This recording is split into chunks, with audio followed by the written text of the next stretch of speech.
เฮียนอย่างโน้ตเลยเป็นแฟนน้อง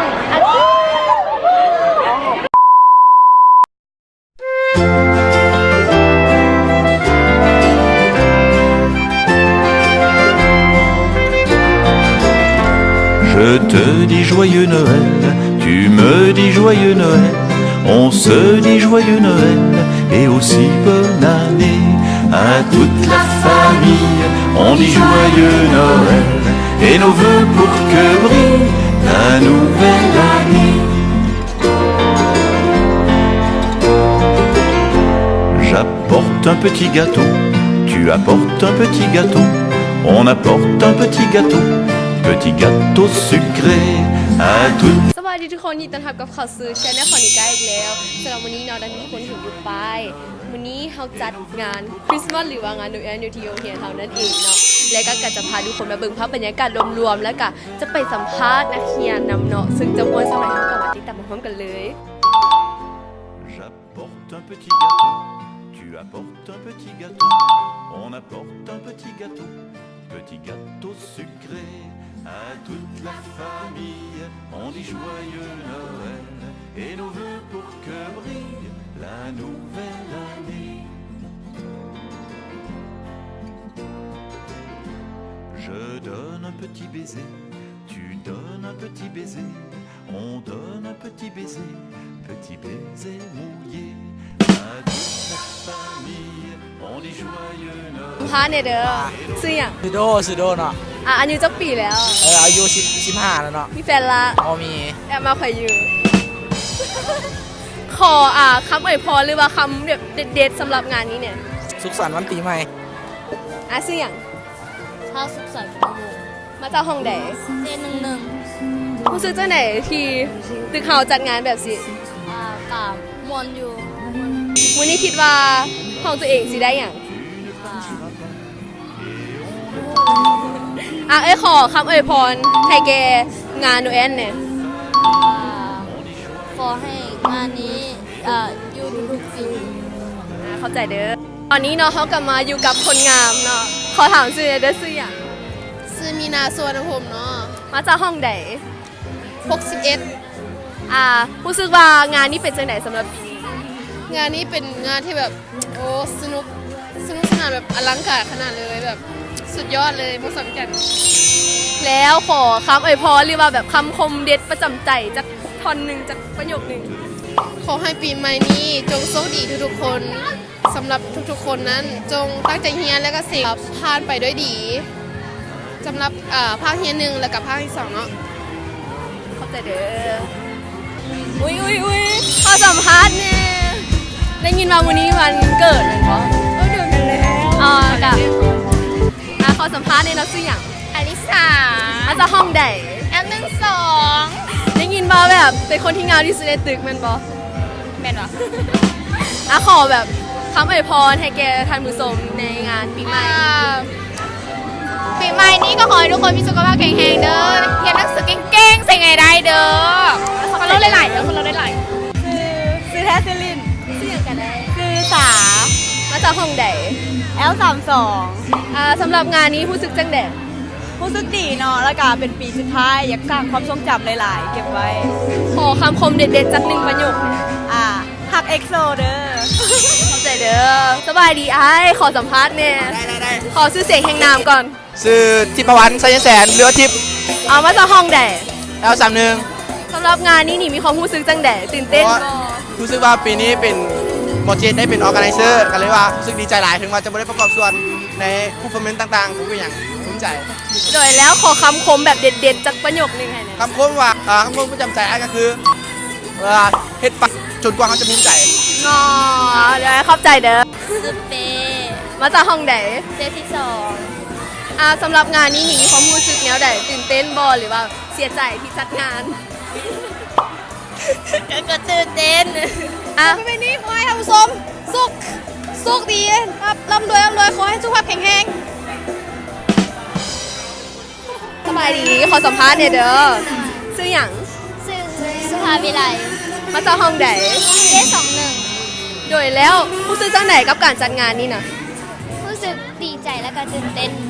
แมนบอแล้ววันนี้น้องได้แสดงรายการอย่างบอ บ่ได้แสดงขอให้ทุกคนมีสุขภาพแข็งแรงมวลซื่นในการจัดงานนี้แล้วก็ขอให้มีความสุขอยู่ครอบครัวและ เข้าใจเด้อน้องคือกันเด้อซื้ออย่าง คือพลอย L32 โดยแล้วมื้อนี้ได้แสดงรายการอย่างบ่ มื้อนี้ว่าคิดว่าจะบ่มีหยังมีแต่ท่าเบิ่ง มีคอนเสิร์ตบ่ คอนเสิร์ตว่าน่าจะมีทาที่ตามเนาะแล้วขอคำแบบคมๆแบบมีปาดได้เลยค่ะนะ คำคมว่ะบ่เคยมีนะมีแต่มีกับคัตเตอร์ พวกเขากลับมาพบกับคนงามของห้องแล้วเนาะเดี๋ยวเขาจะมาสัมภาษณ์กับเจ้าเลย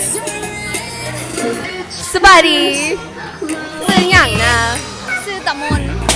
ตามนสมซื้อเนาะอันนี้ได้ซื้ออย่าง นัด เขาคล้ายๆว่าบ่ฮู้จักกันเนาะที่แท้อยู่ห้องเดียวกันอายุจักปีแล้ว อายุ15 ปี 15ไว้ใส่ๆเนาะมาจากห้องแอลใน1เบิร์ดเนาะเดี๋ยวเขาจะมาให้ค่ะเจ้าว่าคำคมคนละ1ประโยคเด็ดๆเนาะขอเนี่ย บ่งานบาดใจแต่ก็บ่เคยเห็นใครบาดเจ็บ มีดนักเทควันโดสายดำแล้วเดี๋ยวเขาจะไปสัมภาษณ์เนาะซื้ออย่าง ณภามอน ซื้อลิน กีบ มาจากห้องไหน 1/8 สำหรับงานนี้เนาะรู้สึกจังแดด ม่วน ยังไม่ได้เริ่มเด้ แดด โอเคขอคำคมจาก1ประโยคเนี่ย ได้แต่แนวมึงเจ้าอยู่ที่บอนไก่อันคิดหลายไปซ้ำใดซาหน้ากับบ่มีวันไก่ ว้าวขอบใจเด้อขอให้ลินมวนๆสบายดีเนาะตอนนี้เขากลับมาอยู่กับนักห้องเสียงใสหน้าหักเนาะเดี๋ยวเขาจะมาถามสื่อกันก่อน ข้าพเจ้ามีนามชื่อว่านางจิตรพรหรือพี่นางก็ได้เนาะ อายุจักปี ตอนนี้13 ปีเนาะ 4แล้ว อยู่ห้องไหน เซ31 มื้อนี้แสดงอย่างเดมื้อนี้ วันนี้ห้องเพลงตูตูมัวเนาะโดยกับเอนิกาและเอฟฟ้าใส ไอ้ขอคำคมเด็ดๆจากประโยคนี้ หลงทางยังผิดนัดแต่ถ้าหลงฮักจะให้พักอีใส อย่างเสียง คือหวาน มาจากห้องใด 52 รู้สึกว่าการตกแต่งประดับประดาอยู่หน้าตึกนี้เป็นจังใดปี งามนะคะ แล้วสุดท้ายอยากได้แบบคำอวยพรหรือว่าคำคมเด็ดๆจากประโยคนี้โอเคมาใจสวัสดีซื้ออย่าง สื่อสุข มาจากห้องใด 6/12 แล้วที่มาในงานคริสต์มาสมื้อนี้นะรู้สึกว่ามันเป็นจังใด ก็งาม นั่นน่ะและสุดท้ายก็อยากแบบได้คำคมๆเด็ดๆจากประโยคนี้หรือว่าอวยพรปีใหม่ก็ได้ ก็บ่มีหยังขอให้โชคดีในปีใหม่ โอเคเข้าใจเด้อ สบายดี ซื้ออย่าง พรสวรรค์ มาจากห้องใด ม6/2 สำหรับงานนี้นี่มีความรู้สึกจังใด ก็อยากนอนเนี่ยเนาะพอ12 โมงละ ประมาณว่าอยากได้คำคมจากแบบประโยคนึงเด็ด เฮ้ยจิมคำคมดู ๆเอาผู้ใดผู้นี้ว่ะมาขอคำคมจากประโยคนึงเอาอวยพรกันได้อวยพรปีใหม่ โชคดีแล้ว ขอบใจเด้อเนาะตอนนี้พวกเฮาก็อยู่กับตากล้องเนาะซึ่งตอนนี้ก็ได้ซับเปลี่ยนตากล้องแล้วเขาจะมาสัมภาษณ์ตากล้องเนาะเดี๋ยวเขาจะมาถามชื่อกันก่อนชื่อหยังฟ้าใสหรือว่ามาซาโกะก็ได้มาซาโกะคนญี่ปุ่นเป็นบ่คนลาวนี่แหละแต่มังญี่ปุ่นสิถามอายุจักปีแล้ว100 ปี100 ปีอยู่ม.5 เนาะสุดท้ายก็อยากได้คำแบบคมๆจากประโยคนี้บ่มีคำคมเพราะว่าบ่มี ชื่อสันทลักษณ์ มาจากห้องใด ชื่อสองสอง ฮะ ชื่อสองสอง ที่ได้แสดงอย่างบ่สำหรับมื้อนี้ แสดง สุดท้ายนี้ก็อยากได้แบบคำอวยพรปีใหม่หรือว่าน้องจะเอาว่าเป็นคำคมๆจากประโยคนึงเด็ดๆให้ฟังได้ก็ได้ อยู่ได้คำคมอยู่ได้เขาบ่เคยเห็นคำคมอยู่ได้เคยเห็นจะมีได้เคยเห็นจะมีคนเคยเห็นเฮ้ยนั่น ตอนนี้เนาะเขาก็มาอยู่กับคนงามนั่นเอง ขอถามชื่อแก ชื่อดีตา มาจากห้องใด L21 สำหรับงานนี้ได้แสดงอย่างบ่ บ่ไม่แสดงหยัง รู้สึกจังไหนสำหรับปีนี้ รู้สึกดีใจ ขอให้มีความสุขแล้วก็ประสบผลสำเร็จ ตอนนี้เนาะพวกเขาก็มาอยู่กับน้อง10 ล้านอีกครั้งหนึ่งเนาะเดี๋ยวยังไม่ถามชื่อน้องชื่ออย่าง จันทร์ใส่ ซิลิน อ้อย อยู่จักปี 12 ปีแล้วเนาะขอคำคมหน่อยได้บ่จักประโยคหนึ่งซื้อหยัง แตงโม มาจากห้องใด เซต21สำหรับงานนี้นี่เนาะรู้สึกจังได๋วะ กับม่วนได้เฮ็ดตามประเพณีของฝรั่ง แล้วปีนี้ได้ประกอบส่วนแบบเข้าในการแสดงหยังบ่ กับบ่ค่อยมีปานใดเพราะยังไม่เตรียมตัวพร้อม อ๋อโอเคสุดท้ายอยากได้แบบคำคมๆจากหน่อยหนึง เอาตามป้ายเนาะชีวิตก็คือกับเลข6เลข9ถ้า6ล้มเฮาก็ต้องก้าวต่อไป สุดยอดเข้าใจเด้อ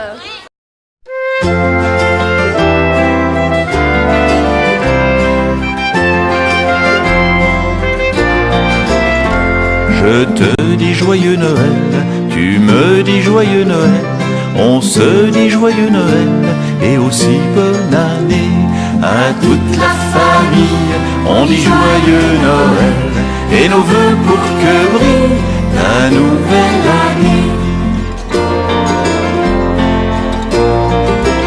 อีกน้อยหนึ่งเด้อสองสาวมาเล่าประสบการณ์น้อยหนึ่งมันเพิ่งเวทีน้อยหนึ่งเนาะขอเสียงตบมือเด้ออีกคนหนึ่งดูจากปี2016แล้วก็มีโอกาสได้รับชุดของน้ำเพิ่ง2ก็มีการแข่งขันคัดเลือกปีนี้ก็มีเป็นรุ่นที่5เนาะ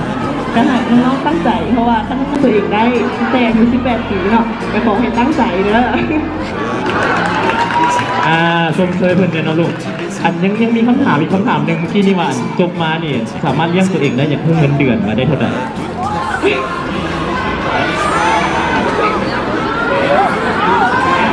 เลข4ขึ้นไป7 หลัก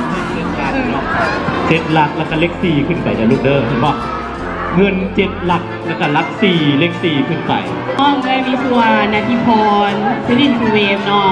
เลยโตปีแรกรุ่นที่12โอ้ยแม่รุ่นเดียวกันก็เพิ่ง3แหน่ผ่านมามือแสดงว่าบอสามนี่หน่อยได้ดิขอเชิญค่ะบอสามมอสซี่นะมึงแบบ ทุกอย่างได้ดีสุดเท่านี้สุดท้ายคอยก็คงต้องขอยอมตามสตาร์ดำก็แล้วแต่จะเห็นแบบนั้นมันก็คงสบายถ้าเจ้าบ่สนใจบ่แค่ที่ตอบว่าจะเป็นอย่างใดเอามันนี่แน่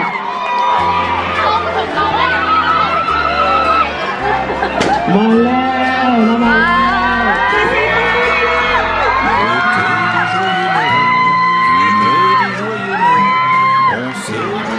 มึงสิได้รู้เลยได้ป่ะแป้งโนแอนกับมาม่าโนแอนมันคืออย่างเนาะแนะนำตัวเองกันบอกก็เกิดป่าเราว่าฟังเลยเนี่ยนี่จะเป็นสุดAmen. Allez-vous bien? Vous allez bien? Ah, t'as l'ordre non, on va faire là. Petit gâteau sucré à toute la famille, on dit joyeux Noël et nos vœux pour que brille la nouvelle année. Je donne un petit baiser, tu donnes un petit baiser, on donne un petit baiser mouillé à toute la famille. On dit joyeux Noël et nos vœux pour que brille la nouvelle année.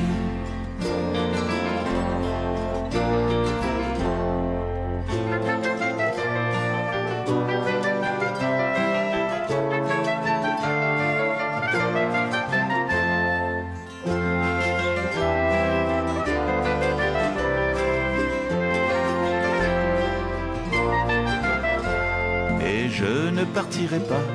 et tu ne partiras pas, et on ne partira pas.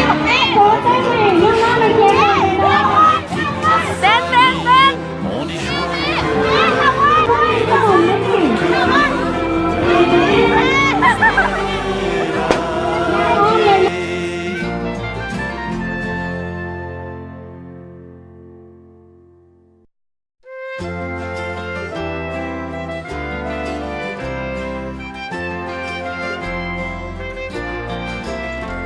Je te dis joyeux Noël,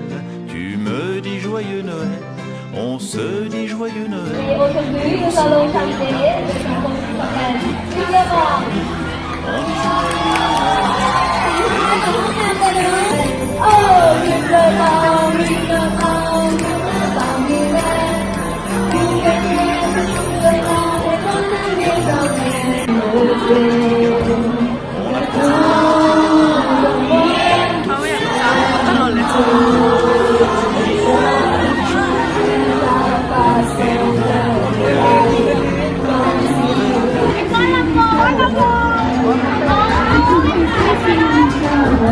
Je donne un petit baiser,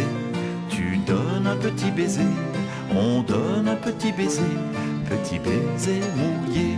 à toute la famille. On dit joyeux Noël et nos vœux pour que brille la nouvelle année.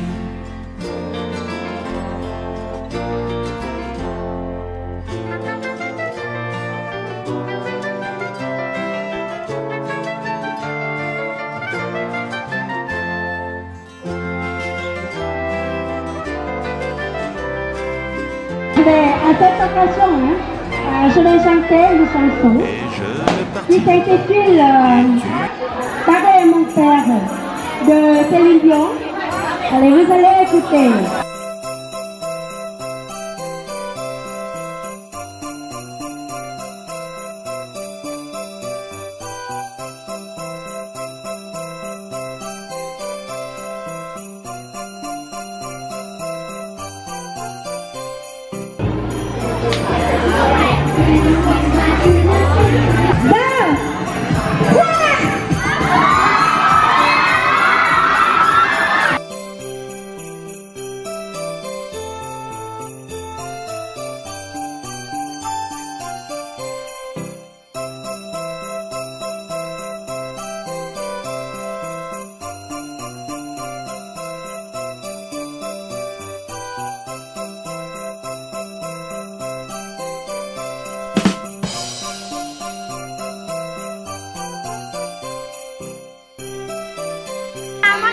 รับตา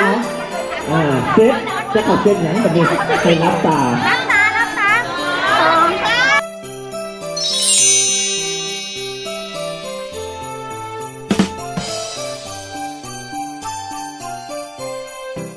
Going for is like time goes.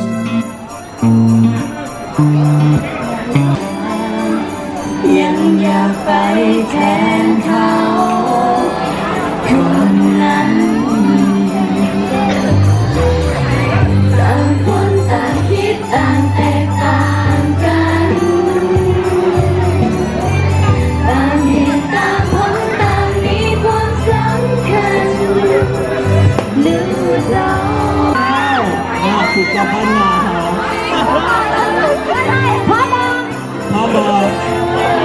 อาจารย์สุขสวรรค์มอบตำแหน่งพระเจ้ามอบอุปกรณ์บอก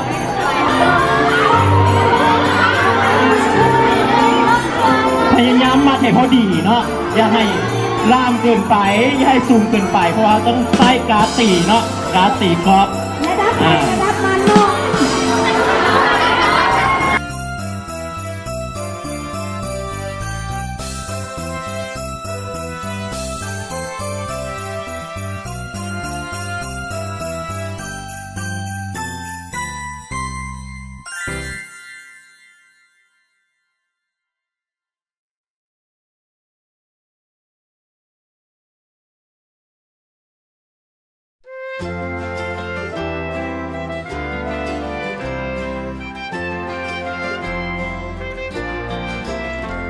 Je te dis joyeux Noël, tu me dis joyeux Noël,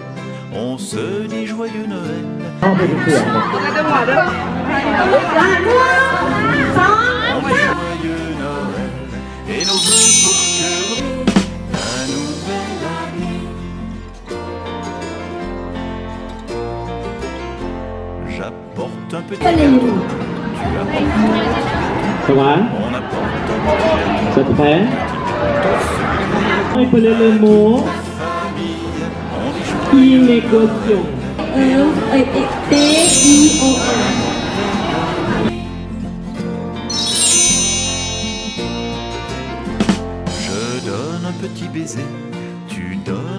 petit baiser, on donne un petit baiser mouillé à toute la ตอนนี้ famille. เนาะพวกเราอยู่กับคนที่ได้ในการเอเฟเลโมเนาะหรือว่าการสะกดคำภาษาฝรั่งเศสเดี๋ยวเขาจะมาถามผู้เกี่ยวเนาะว่ามีความรู้สึกจังใด รู้สึกตื่นเต้นแล้วก็เล้าใจหลาย แบบได้คำอย่าง อินิโกชิโอ สุดยอดเนาะได้อย่างรางวัลโซมาแดงเดี๋ยวเขาจะติดตามต่อไปเลย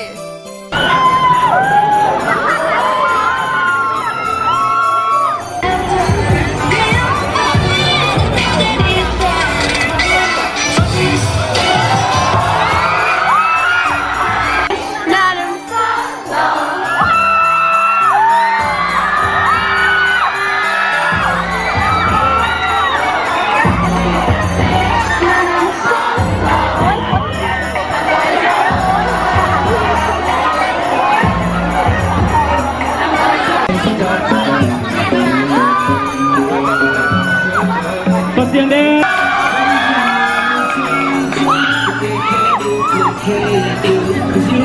แอลเลื่อน